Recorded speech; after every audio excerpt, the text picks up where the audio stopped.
Does anyone still believe that Ireland, or even Europe, is a democracy? If you still do, then I hope to change your mind over the coming minutes. If I don't fully succeed in doing so, then I hope to at least start a debate in your minds and urge you to seek solutions. I have worked at the coalface of where business and politics meet for over 40 years, and to say the least, it has not been pretty. Time and again, our people cry out for fairness, for change, to put the public interest first. But time and again, the corporate interest wins out. Some of you will have heard of Davos and Bilderberg, low-key, high-level conferences attended by elite politicians and global business figures. We don't know very much about what goes on behind the scenes, but we do know that the corporate hold over the body politic just gets stronger and stronger. Brussels, too, the focal point of our European Union, is a place I have been visiting and interacting with for over a quarter of a century. What brought me there? I suppose I was looking for help. Help for myself, help for SMEs, farmers, and indeed citizens who, like me, had found themselves up against a wall of corruption, incompetence, and greed in a country where accountability is an absolute no-no, where white-collar criminality is something to be celebrated and white-collar criminals become heroes at their local golf clubs. So have I been met by knights in shining armour on the outskirts of Brussels waving the Treaty of Rome at me? You guessed. The treaty, the central plank of the EU, has been usurped by global corporate power. Ladies and gentlemen, our system is failing us, and failing us dramatically. Let's look at the reasons why, before looking at some sector-specific examples. Our political system. My late and dear friend, Robert Durward, was something of an expert on broken political systems. He, like me, believed that many of the difficulties we face are down to the corrosive and divisive effect of party political tribalism, which in turn has given us food banks, homeless crisis, hospital waiting lists, vulture funds, and a generation, or even generations, that will struggle to pay the debts created by a broken political system. Time and again, we find that rather than assess the situation and work together to resolve it, our politicians simply resort to petty point scoring, name-calling, and taking intentionally obstructive positions. What might be a bad policy one week is adopted as a good policy the next week, purely out of party advantage to try and retain or gain power, rather than because objective, evidence-based assessment convinced anyone. Parties continually adopt groupthink to protect themselves and even each other, making it near impossible for the public to have any influence on issues that they care deeply about. I am happy to go further and declare that our political system is corrupt to the core. And here's why.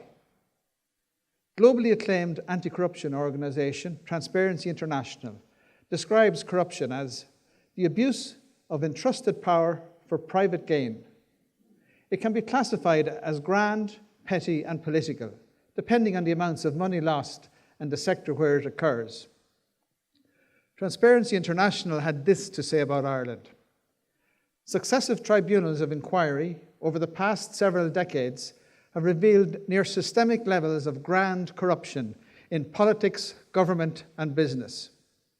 The final report of a long-running corruption tribunal found endemic and systemic corruption in Irish political life and exposed corrupt and inappropriate payments from business people to politicians.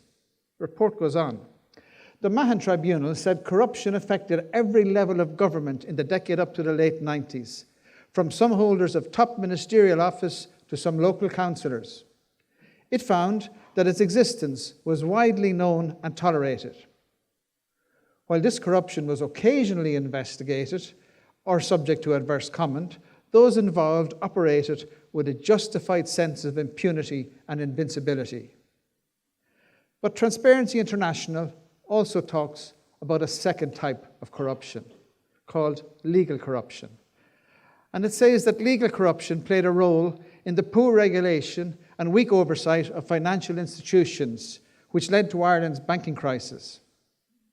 Renowned economists Daniel Kaufman and Pedro Vincent describe legal corruption as taking many forms, including cronyism, patronage, and state capture, when powerful groups manipulate policy formation to serve their own interests rather than the public interest.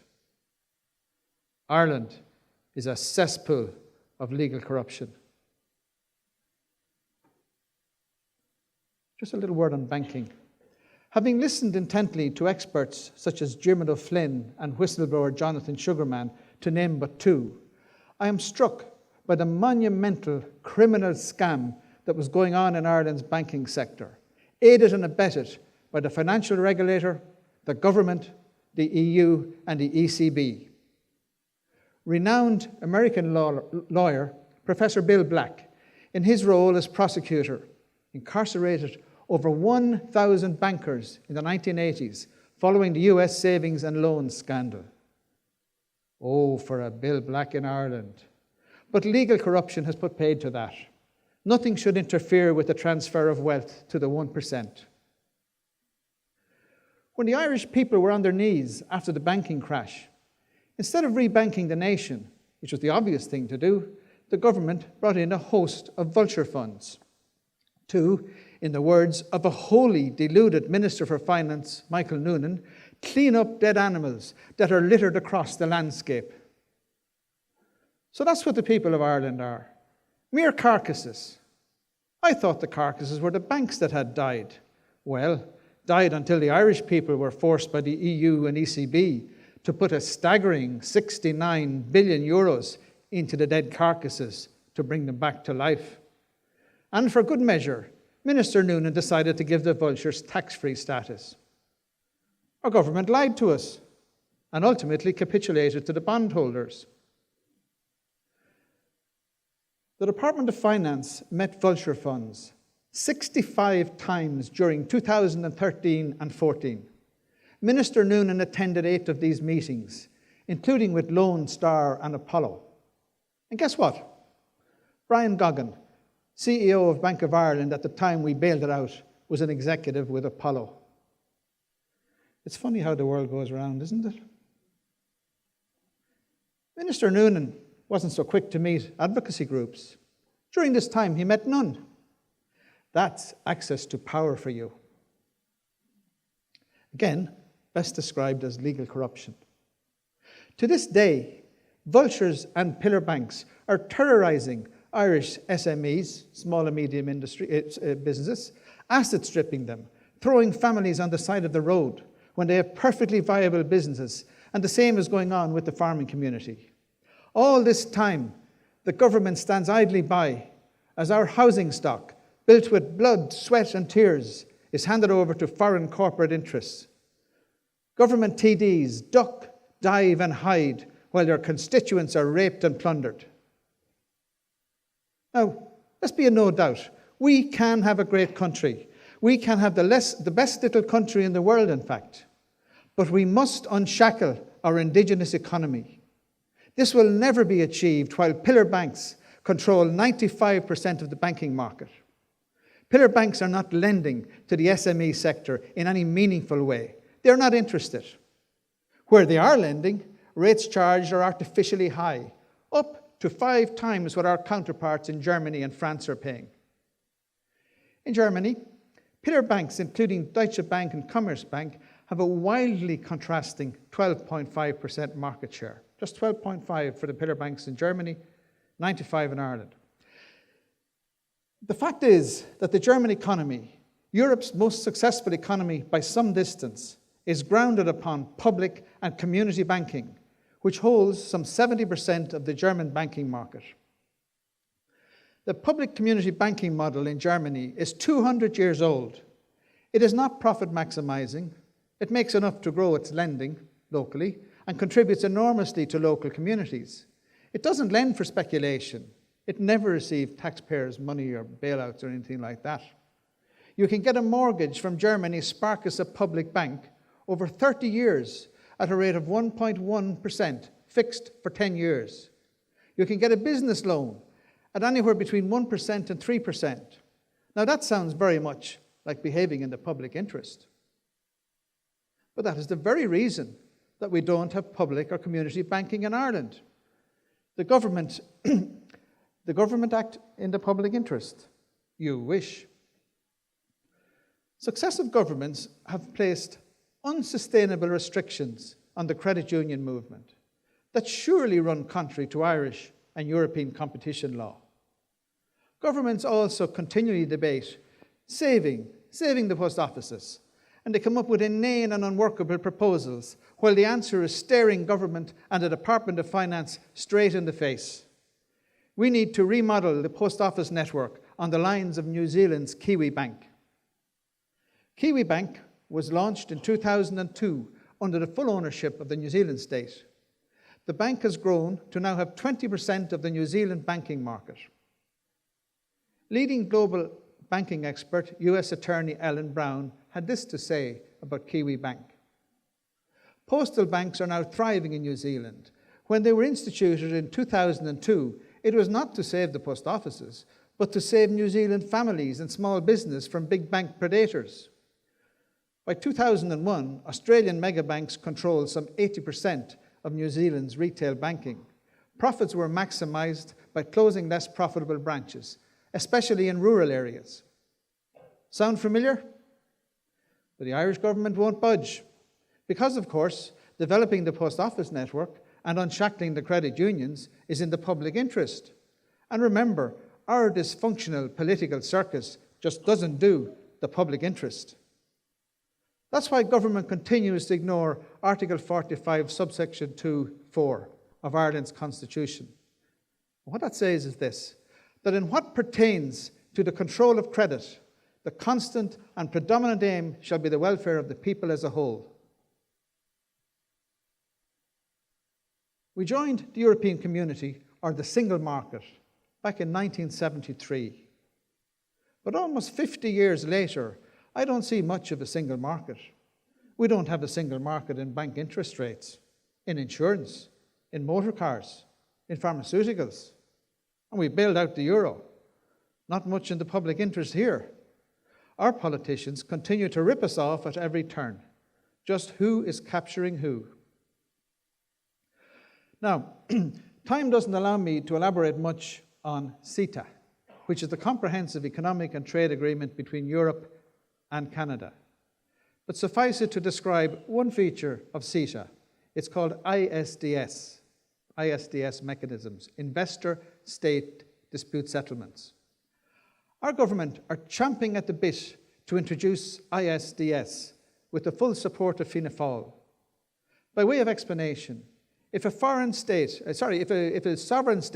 for example Ireland, introduces a rule, a regulation, a directive or law that might potentially affect the profits of a corporation, the corporation can sue Ireland. But not through the High Court, or the Supreme Court, or even the European Courts of Justice.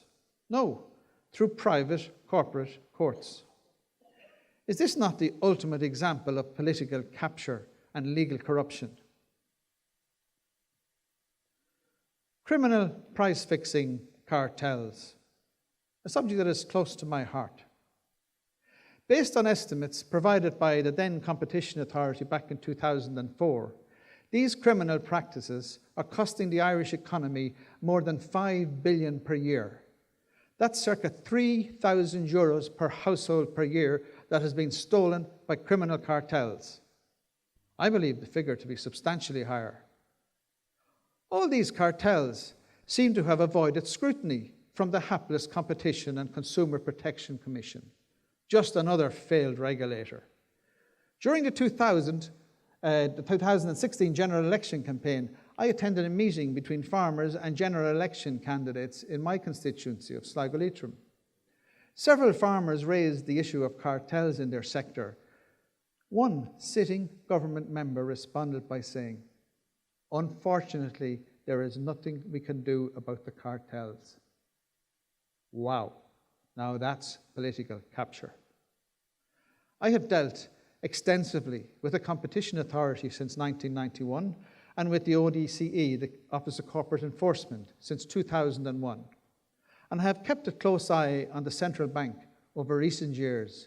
And I can tell you tonight that to all intent and purposes, these are phony regulators, phony by design, because nothing must interfere with the political circus's white-collar criminal protection racket.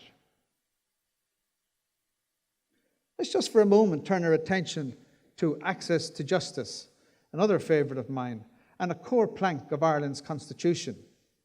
It is the responsibility of government to enshrine the Constitution into effective functioning laws so that the Constitution works for all citizens. Currently, the court system in Ireland benefits big business and others with deep pockets, but it discriminates against ordinary citizens and SMEs. At the end of the day, we must all have an equal opportunity to go before the courts and air our grievances. We may be proved right, or we may not, but we must have equal opportunity, in line with the European Convention on Human Rights, the Charter of Fundamental Rights of the European Union, and the Bangalore Principles. However, Irish litigants are denied the use of third-party funding or contingency arrangements with their lawyers. This constitutes a huge barrier to justice. The Irish government refuses to change the rules. Why? Because, of course, to do so would be in the public interest. And as we know, Ireland doesn't do the public interest. More legal corruption, more political capture. I have made complaints of serious criminal breaches of both company and competition law to the last 3 Garda commissioners, all of which were binned. More legal corruption and more political capture. And just a quick word on the media. I'm conscious that my esteemed colleague, Gemma O'Doherty, will be addressing you later and is eminently more qualified to discuss media with you. However, with a background of 22 years of litigation against, among others, Ireland's largest company, CRH plc, and my involvement in the public and community banking debate, my involvement with Right to Homes and CETA campaigns, I have had quite some interaction with Irish media for several decades. I am aghast at the level of control exerted by vested corporate and political interests over media. It makes me smile when I hear these weapons of the bodies, corporate and politic, complaining of fake news. In my experience, they are the masters of fake and distorted news. I have found the state broadcaster, RTE, to be but a puppet of the sitting government. I have raised very legitimate concerns with successive Director Generals of RTE, but my concerns fall on deaf ears. I don't blame journalists, not at all. I blame corporate and government control of the agenda. I understand that journalists in mainstream media have mortgages, childcare, car loans, etc., and have to do their master's bidding to a greater or lesser extent. Now, ladies and gentlemen, I do hope that I have succeeded in getting across to you why Ireland has effectively abandoned democracy and made the dangerous shift to corpocracy. We must renegotiate our culture and our ethos with ourselves. We should not accept a failed political circus anymore, one that has destroyed our socio-economy. We need to give ourselves back power, power to call referenda, power to recall elected representatives. We need to tackle the cancerous party whip. We need to stop using the Senate as a creche for party political wannabes and a retirement home for party political failures, and put competent and experienced people in instead and give them more power. Movements like 1YI have been founded to lobby so that the Irish people can veto legislation, initiate new legislation and constitutional amendments. We must introduce accountability into our daily lives and start holding elected representatives, political parties and public servants to account. And that means hitting them in the pocket and committing them to prison for serious misdemeanors. Let us take the power back. Thank you for your attention.